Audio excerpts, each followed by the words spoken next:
Hare Krishna devotees. మన పురాణాల్లో రాధాకృష్ణుల ప్రేమ కథ గురించి విన్నాం కదండి. కానీ వారి నిత్య లీలల్లో పాలు పంచుకుంటూ వారికి నీడలా ఉంటూ సేవ చేసే అష్టసకుల గురించి మీకు పూర్తిగా తెలుసా? కేవలం సకులుగానే కాకుండా వారు భక్తికి నిదర్శనంగా ఎలా నిలిచారో ఈ వీడియోలో తెలుసుకుందాం. అష్టసకుల గురించి మీకు తెలియని 5 ఆసక్తికరమైన విషయాలు మీకోసం.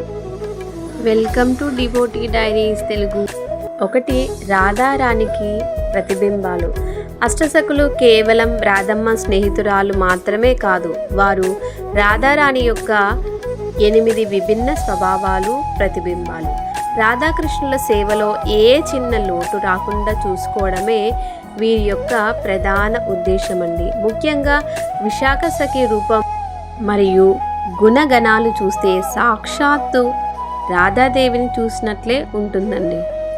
2వ ఫ్యాక్ట్, ప్రత్యేక నైపుణ్యాలు కలిగి ఉండడం. ప్రతి సఖికి ఒక ప్రత్యేకమైన విద్యలో ప్రావీణ్యం ఉండేదండి.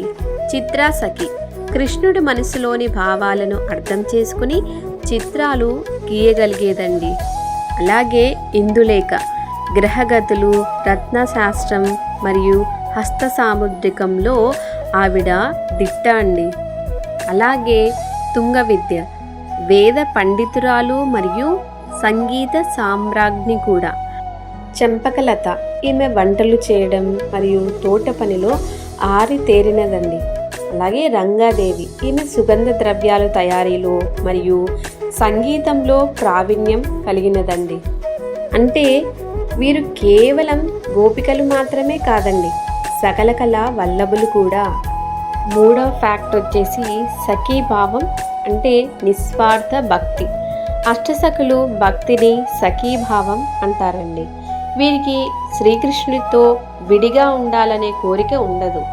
రాధాకృష్ణుల కలయికలో వీరు పొందే ఆనందం బ్రహ్మానందం కంటే గొప్పదని భావిస్తారండి. సఖీభావం అంటే తమ సొంత సుఖం కంటే తమ ఆరాధ్య దైవాల సుఖమే వీరికి ముఖ్యమండి. 4వ ఫ్యాక్ట్, 8 దిక్కుల రక్షకులు.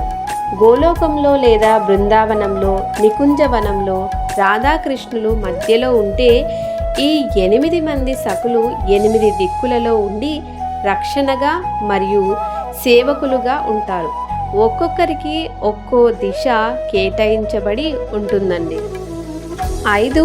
కలియుగంలో అష్టసకులు. అంటే గౌడీయ వైష్ణవ సాంప్రదాయం ప్రకారం చైతన్య మహాప్రభు అవతరించినప్పుడు ఈ అష్టసకులే ఆయన ప్రధాన శిష్యులుగా, అంటే అష్టమహంతులుగా జన్మించారని భక్తుల నమ్మకం అండి. ఉదాహరణకు లలితా సఖి స్వరూప దామోదర గోస్వామిగా జన్మించారని చెబుతుంటారండి.